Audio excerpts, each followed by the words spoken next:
Saros is cool. Let's talk about some weapon mechanics. This video will contain light spoilers in the form of gameplay from the first two biomes, plus possible mentions of weapons and mechanics found later in the game. In the game, there are 19 weapons divided among 15 main weapons and 4 power weapons. I plan to make other videos to cover all the weapons, but this first one will focus on the hand cannons. For now, I'll just mention that the 15 main weapons are divided into 5 different weapon families, each with 3 subtypes. Since this is my first video of this type for Saros, I want to cover some of the basics before going into weapon specifics.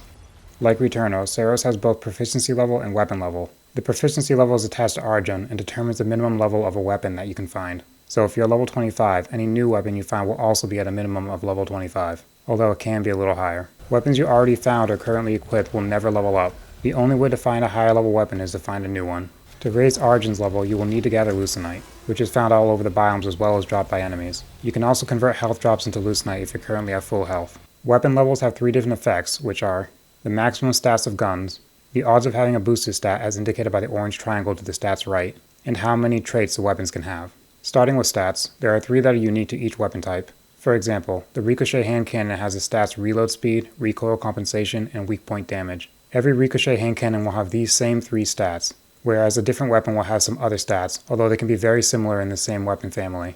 The maximum a weapon stat can go is 100% determined by the weapon's level. The stat will never go any higher than the yellow line indicates, no matter how much you level up your own stats. Important to know that just because a weapon has a high max stat does not mean that you'll be using it at its full potential. It just means it has the capability of getting that high. Each weapon stat scales with one of 3 of Arjun's stats. These are Reliance, Command, and Drive. Arjun's stats have their own things that they affect, but I won't get into them for this video. Just know that aside from these individual effects, they also affect how well your weapon does. The higher the level of the weapon means a higher likelihood of seeing these orange markers to the right. This means that weapon stat will scale better with that specific character stat. For example, this hand cannon gets a boost to all 3 of its stats. But because this put me at max, it won't go any higher. In this video and in future ones, I'll be discussing what the stats do at 0 as well as on a level 25 weapon. Note that level 25 is far from the highest level a weapon can be. I'm just using that as a convenient point of comparison to a level 0. Last thing affected by the weapon's level are the weapon's traits. Weapons can have a maximum of 5 traits. There are around 100 in the game, but each weapon can only get certain ones determined by the weapon type and level. At level 0, a weapon will not have any traits.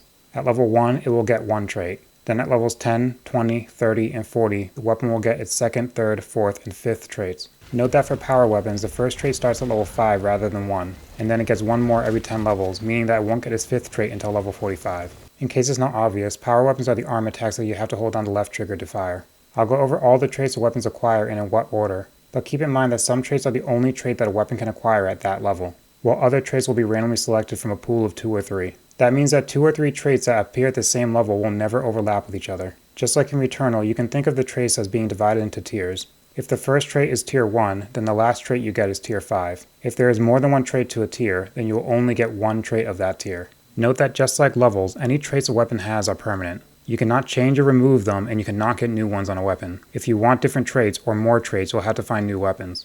All main weapons also have an alternate firing mode. These are done by holding the left trigger halfway down before firing. Learning these alternate firing modes is important for understanding how each weapon plays. There are also 3 other qualities that weapons might have that apply to some but not all weapons. These are the ability to stagger, the ability to hit weak points, and auto-hitting. For stagger and weak points, note that not every weapon can take advantage of these. If you don't see a stagger bar building when you shoot an enemy, then the weapon cannot do stagger damage. Similarly, if you do not see a blue highlighted area on the enemy, then the weapon cannot target weak points. While some weapons can always target weak points, others can only target it in their alt fire mode, while some can't target them at all. For weapons that can't target weak points, you won't do any additional damage if the bullets happen to hit them. Only for weapons that can specifically target these weak points will you get an additional damage multiplier. The auto-hit feature is true for most weapons and allows you to attack an enemy while only generally facing them.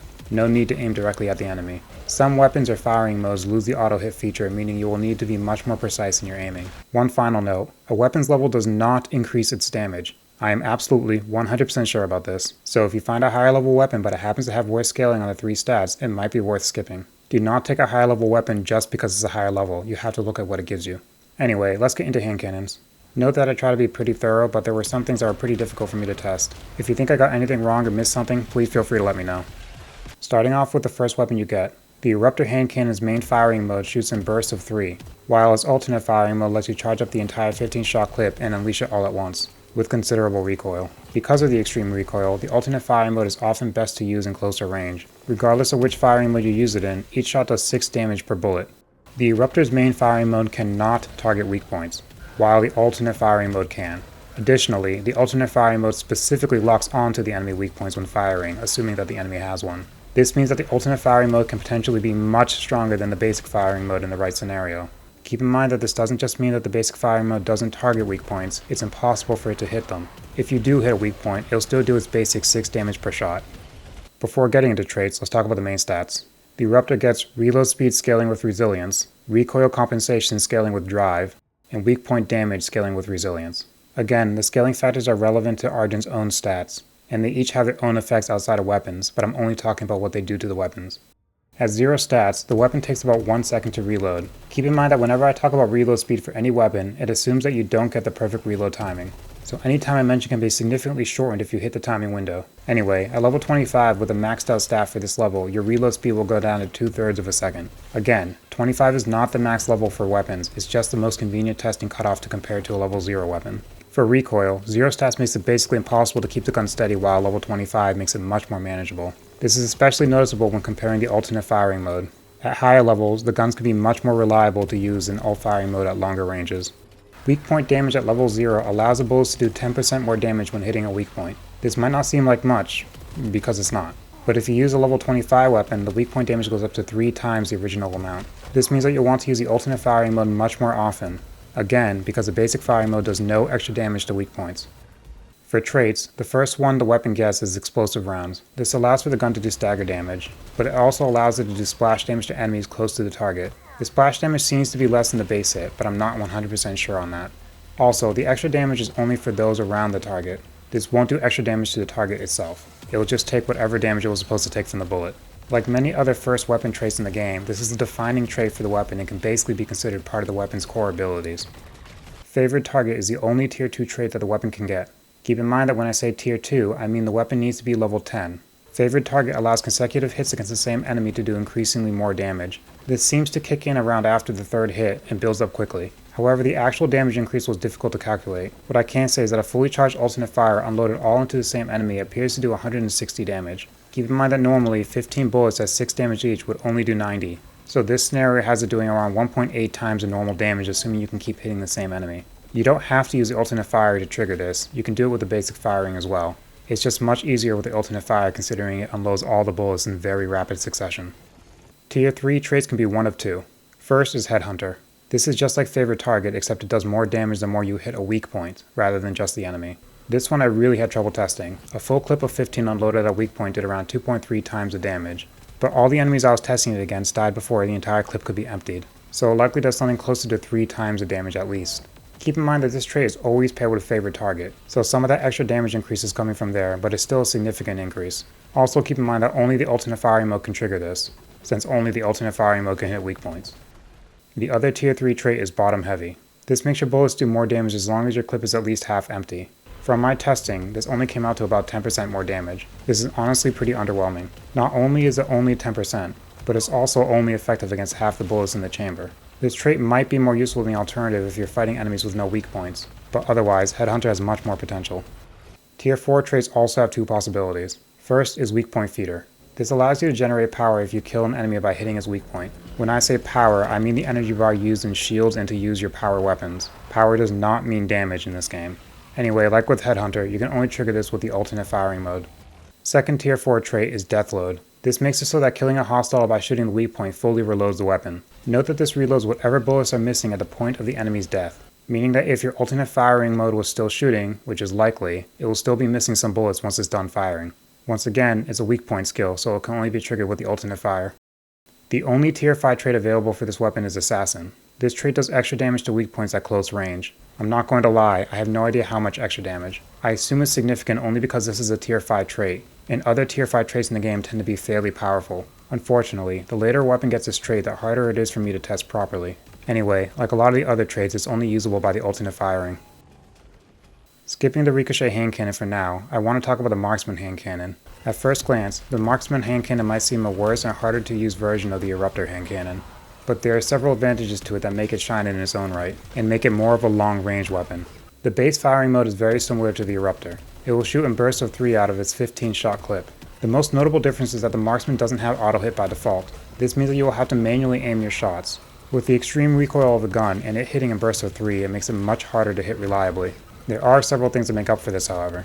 First is that the base damage of the marksman is 7.5 per bullet. This is a 25% increase over the Eruptor. Secondly, the marksman can target weak points even in its base firing mode. Manually aiming for weak points is very difficult, but that's what the alternate firing mode is there to correct. The alt fire allows you to charge up a single powerful shot. Like before, there is no auto aiming on the shot, but it can hit weak points. The longer you charge up the shot, the more damage it will do. If you only use up one bullet in the charge, it will do 11 damage, whereas using up all 15 will do 112 damage. This is before any weak point multiplier. Aside from being very strong, any enemy you hit with the alternate fire will be marked, as indicated by a shining light on the enemy. A marked enemy can now be auto hit with the base firing mode. Not only that, but the auto hit will also now automatically target the enemy's weak point. This turns the base firing mode into a much better version of the Eruptors. Not only does it do more damage per bullet, but it can now also target weak points. Also, as far as I can tell, the mark never goes away, so once an enemy is marked, you don't need to worry about reapplying it. For main stats, the marksman gets reload speed scaling with command, recoil compensation scaling with drive, and weak point damage also scaling with drive. As you can see, the stats are the same as the Eruptor, except that it gets different scaling in some of the stats. Reload speed at 0 is very slow at 2.5 seconds. At level 25, it goes down to 1 2/3 seconds. Recoil like the Eruptor is very high at 0 and lowers a lot at level 25. Weak point damage at 0 does 20% more damage and increases to about 3.2 times the damage at level 25. Keep in mind that both the marksman's firing mode can target weak points. However, the alternate fire will always need to be manually aimed, while the basic fire can be auto hit as long as you previously hit it with the alternate fire. For the tier 1 trait, the marksman will always get piercing shot. This allows the shot to travel through hostiles in order to hit multiple targets. This works with both firing modes, but note that because this is different than the Eruptor's tier 1 trait, the marksman cannot stagger enemies. There are 2 tier 2 traits. First is Quick Chamber, which reloads 1 round whenever you hit an enemy weak point. This is most noticeable in the base firing mode as long as you've already marked the enemy and can now auto hit them. The second tier 2 trait is Headhunter. This is the same as the tier 3 trait on the Eruptor, so I'll not go into depth. I will note that there will be many shared traits between weapons, especially for guns in the same weapon family. When this happens, I usually just note that it behaves similarly and move on.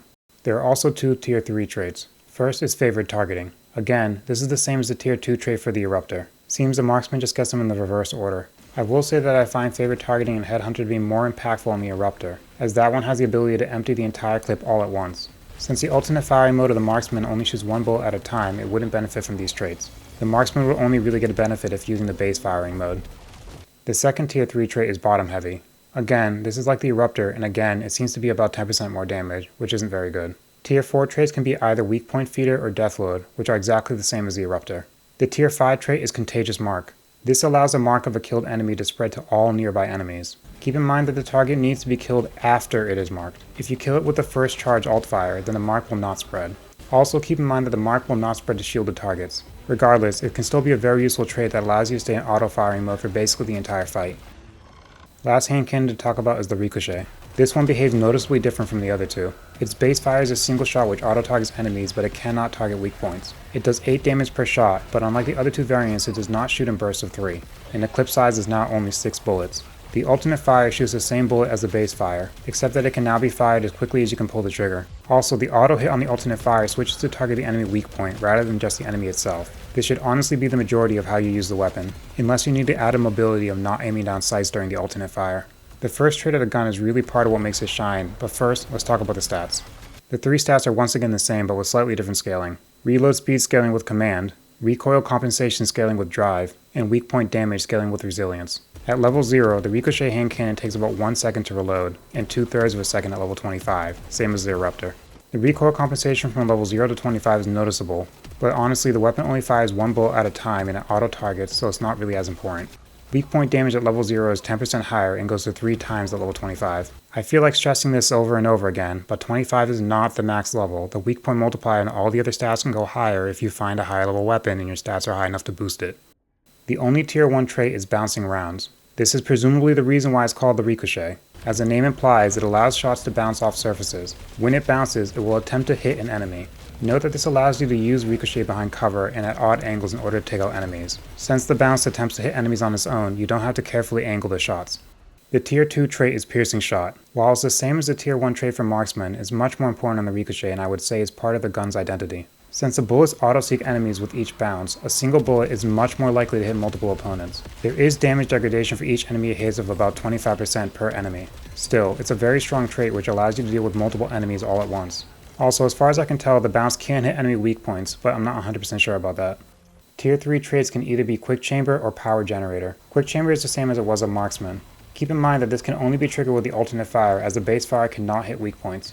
Power Generator allows you to build up your power meter just by attacking enemies. And by power meter, I mean the power weapon and shield bar. I feel the need to reiterate this since I've seen people confused by the term power. This is a plainly useful ability, as power weapons are very powerful, and being able to charge it without absorbing bullets is quite good.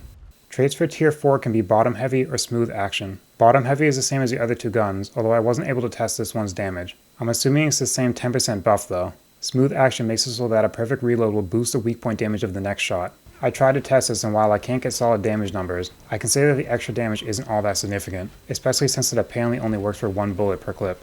The Tier 5 trait for Ricochet is Trickster. This makes it so that anytime a bullet bounces or passes through an enemy or weak point, it will deal increased damage. Considering the piercing shots normally had damage drop off, this trait is quite good simply for counteracting that. Sorry to say I don't know how much damage you get, but eliminating a 25% damage nerf per pierce is quite strong. That's it for this video. If I had to choose one quality to define hand cannons, it would be weak point exploiters. All three guns can do incredible damage to an enemy weak point if used correctly. While they all excel at this, the way you use them is different. The Eruptor excels at close range, while the Marksman can do very well at far range, and the Ricochet is happy to just hide behind cover and shoot at walls or at easy targets. Anyway, thanks for watching. Bye.